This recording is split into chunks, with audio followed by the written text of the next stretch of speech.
Et je me tourne maintenant vers Franck pour, je l'ai dit tout à l'heure, planter le décor, surtout comprendre un petit peu ce qui se joue.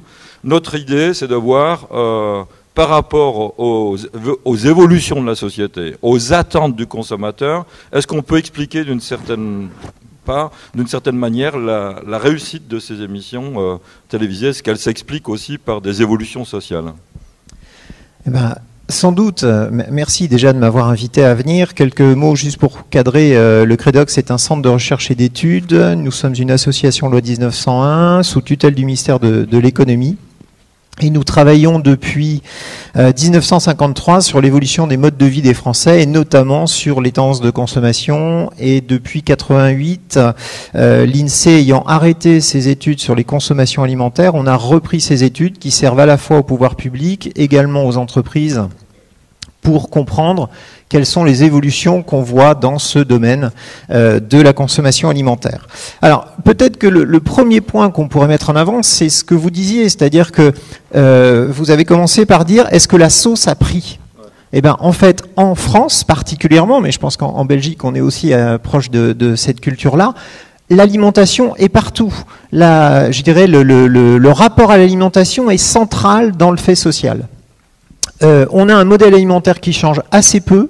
Le fait de manger tous en même temps la même chose au même moment pour pouvoir discuter et échanger, même si aujourd'hui la télévision s'invite de plus en plus souvent dans la discussion, notamment au dîner, c'est un élément important. Donc premier cadrage, de toute façon, les Français sont sans doute les peuples qui au monde parlent le plus de bouffe quand ils mangent.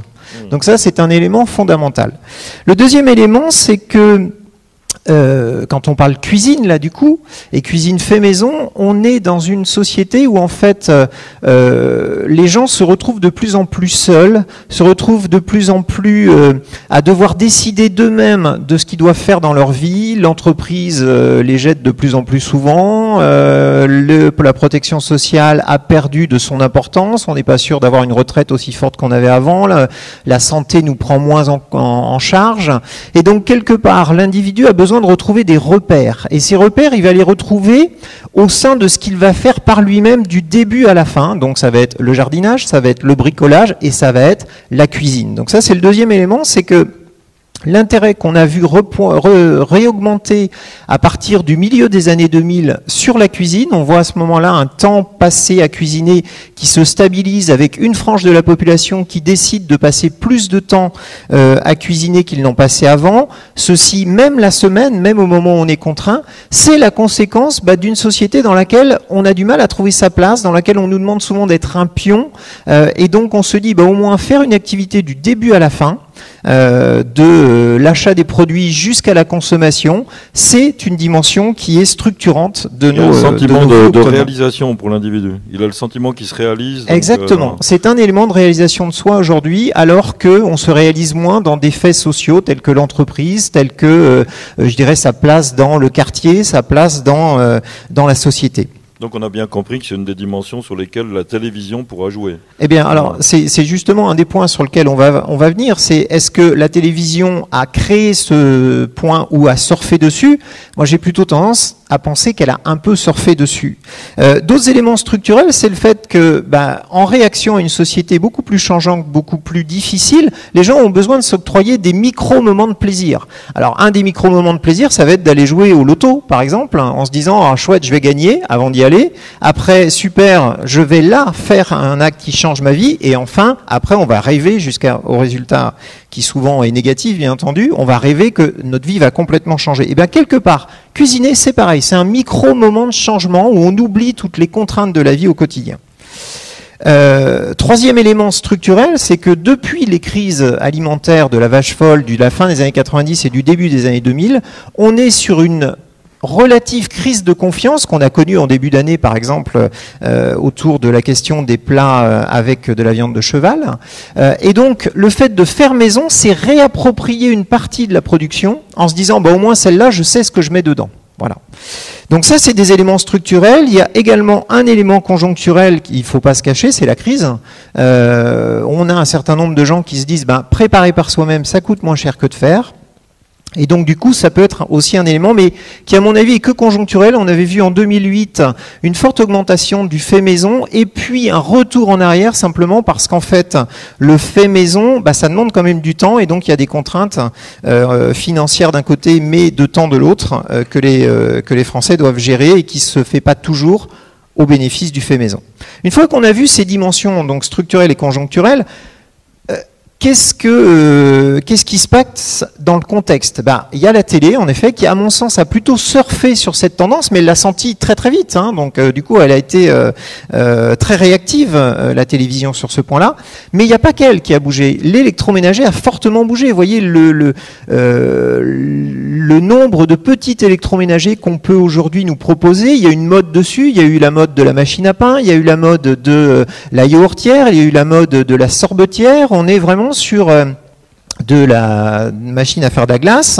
Donc on est sur des modes comme ça, et il n'y a pas que, en fait, du côté de l'offre, la télévision qui bouge, il y a aussi l'électroménager. L'agroalimentaire bouge fortement en proposant des produits innovants, en proposant la possibilité de préparer plus facilement un certain nombre de produits.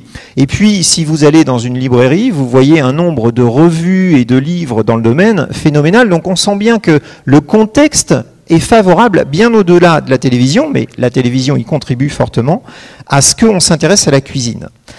Comment ça se passe et quelles sont les expressions? C'est le dernier point sur lequel je voudrais parler. Quelles sont les expressions de ce fait maison? Est-ce que c'est le même, celui qu'on connaissait dans les années 50 lorsque les premières émissions apparaissaient, de celui qu'on connaît aujourd'hui dans les années 2000 et 2010? Non, bien entendu. Imaginez votre grand-mère, comment elle cuisinait, comment votre mère cuisinait, comment vous cuisinez. On est sur des comportements totalement différents. Ce qui symptomatise sans doute aujourd'hui le plus, c'est une dimension de décomplexion. Là où notre grand-mère, elle s'impliquait très fortement dans la cuisine parce que quelque part elle ne travaillait pas, et donc le fait qu'elle soit, qu'on la valorise socialement, passait par le fait qu'elle soit une bonne ménagère. Aujourd'hui, la femme ou l'homme des années 2010, il a plein d'autres façons de se réaliser. Donc la cuisine, il en fait, mais avec décomplexion. Donc décomplexion, ça veut dire quoi? Je peux utiliser des éléments préparés en partie dans les plats que je vais faire moi-même, et que je vais dire d'ailleurs c'est moi qui l'ai fait, comme une publicité nous le rappelait il y a une dizaine d'années. C'est très vrai pour les gâteaux, pour les desserts par exemple. On va avoir des gens qui vont aussi dire j'invite, je prépare un certain nombre de plats, ceux qui me plaisent, mais il y en a d'autres, je vais les acheter, ou je vais demander aux gens qui viennent de les amener eux-mêmes. Donc on a une décomplexion aussi sur le fait de dire je ne suis pas obligé de tout faire en totalité en matière de cuisine.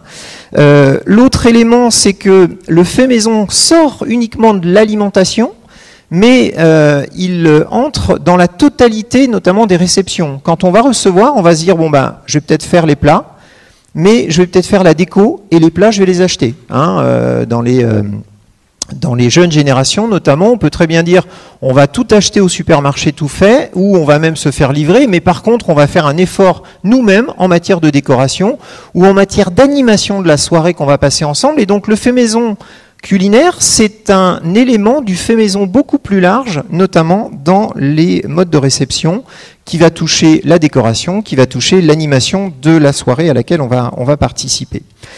Et puis, qu'est-ce qui en découle pour, du coup, les produits et les services que les entreprises nous proposent? D'abord, ça veut dire de nouveaux moments qui sont apparus. C'est-à-dire qu'avant, le fait maison, c'était le déjeuner, le dîner. Aujourd'hui, c'est aussi le goûter.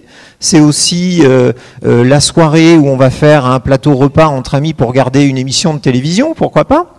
Ça va être des nouveaux contenants. On a vu la mode des verrines à un moment qui était donc très très importante, et qui du coup montre que de nouveaux contenants apparaissent. Donc on doit inventer de nouvelles recettes derrière ceci.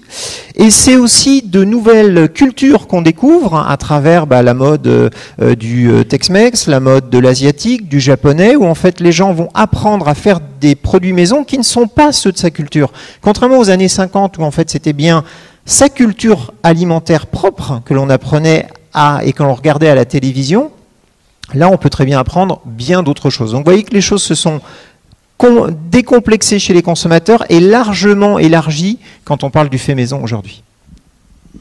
Bien, merci. En même temps, ce qu'on comprend, c'est que dans les habitudes de préparation à la maison. Pour les téléspectateurs, par exemple, ils n'ont pas véritablement modifié leurs habitudes dans la semaine, mais qu'ils capitalisent beaucoup sur le week-end, hein, quand on regarde les chiffres, là où on entre presque dans une logique de performance culturelle, de réaliser quelque chose qui parodie un peu les codes des professionnels. Alors, je vais me tourner aussi tout de suite vers Pierre.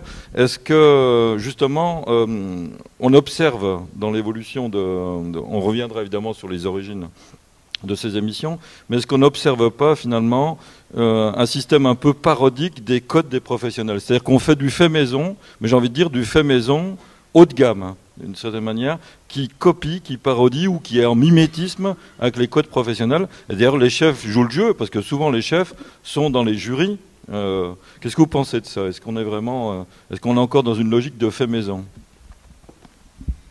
Ben, je pense que au niveau du fait maison, j'ai été un petit peu étonné de ce que vous avez dit, parce que ça avait l'air de simplement se limiter à la décoration. Je crois que le fait maison, les gens, les consommateurs, les candidats doivent essayer d'avoir une satisfaction personnelle et de réaliser un produit très simple, parce que dans le fond, la grande cuisine, c'est la simplicité. Et c'est un petit peu ce que je reproche il y a des avantages, hein, le dîner presque parfait. Je pense que naturellement les candidats veulent faire de plus en plus. L'un veut faire plus que l'autre et ainsi de suite. Mais il se complique la vie.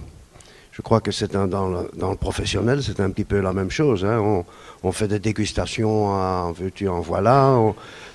Ça augmente le prix des plats, des prix de revient.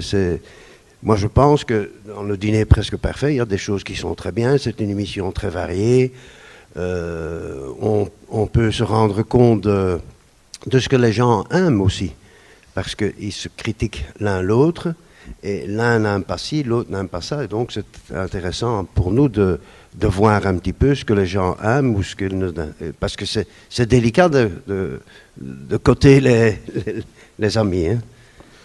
Oui, je voulais vous donner justement la parole à ce niveau-là, parce que ça paraissait bizarre d'attaquer tout de suite l'évolution de la représentation à la télévision sans avoir même parlé de l'origine, mais c'était pour connecter avec le contexte social. Hein, qu'on s'entende bien, c'est-à-dire que aujourd'hui, on voit bien que dans la société, ce qui nous préoccupe moins, c'est pas en priorité la cuisine ordinaire. On est plus dans un prisme qui va vers la performance culturelle, le phénomène culturel qui est de faire un acte culinaire qui entre dans la socialité, mais aussi dans la mise en scène de soi sociale, d'une certaine manière. Hein, c'est ce qu'on entend aussi dans ce que vous dites, Franck, c'est que l'acte ordinaire qui était celui des premières émissions de télévision, Raymond Oliver, on est encore sur la cuisine domestique. Oui, mais oui, une forme de désacralisation et en même temps performance. C'est-à-dire que le terme de performance permet de lier ce que l'on voit à la télévision et ce que l'on attend aussi du consommateur qui, lui, lorsqu'il va s'y mettre, ça ne l'intéresse pas finalement à la cuisine de tous les jours, l'acte quotidien. On voit bien que c'est une représentation scénarisée, théâtralisé de l'acte culinaire comme quelque chose de phénoménal dans tous les sens du terme, vous voyez, la performance. Donc ça explique que tout le monde aille aussi dans cette direction-là. Gérard, je ne sais pas si ça te fait réagir. Dans le bon sens, parce que le mot, c'est vrai, quand on reprend un peu la sociologie de l'alimentation des années 50 et le temps passé en cuisine, vous l'avez dit, en 1950, c'était 4 heures par jour. Les dames, enfin les dames, oui, les mamans, les dames passaient 4 heures par jour, tous les jours, pour faire à manger. Donc, pour en revenir au fait maison, le fait maison implique, pour moi, pas d'autorité, mais implique l'achat. Le fait maison, on va acheter, c'est comme le marché, on fait son marché, on rentre à la maison, on se met au fourneau, et on rentre dans la trilogie du cuisinier, le couteau qui coupe, à maîtriser, la flamme qui brûle et le temps. Donc, c'est un acte de, non pas de théâtralisation, c'est un acte, comme le jardinage, ça a été dit tout à l'heure, c'est un acte dans lequel on coupe complètement de ce qu'on est, chefs d'entreprise, managers. Moi, je connais des grands managers qui passent leur dimanche à faire, des très grands managers internationaux qui passent leur dimanche à recevoir leurs amis avec la démarche du marché, de l'épluchage, du couteau, de la cuisson millimétrée ou du padron de bœuf braisé. Ils travaillent toutes les facettes des cuisiniers que nous sommes, en commençant par le début qui est l'acte d'achat. Producteur, pas produit, ou marché, comme vous voulez, mais c'est ça le fait maison. Le fait maison commence par un acte d'achat et ensuite par une mise en œuvre. Alors on verra que c'est peut-être pas ce qu'on met en priorité en avant à la télévision. C'est pas le sujet, je veux dire, c'est pas le sujet. Pour moi, c'est pas le sujet. Je vois qu'aujourd'hui, les 4 heures passées par jour par les maîtresses de maison des années 50, c'est transformé dans une performance. C'est même pas une performance, c'est le besoin de recevoir dans un endroit des gens qu'on aime et de leur faire à manger comme la grand-mère le faisait quand elle nous recevait le dimanche. On est toujours au retour à la rassurance du rapport à la nourriture, qui rassure et qui est un événement sociétal et social à la fois.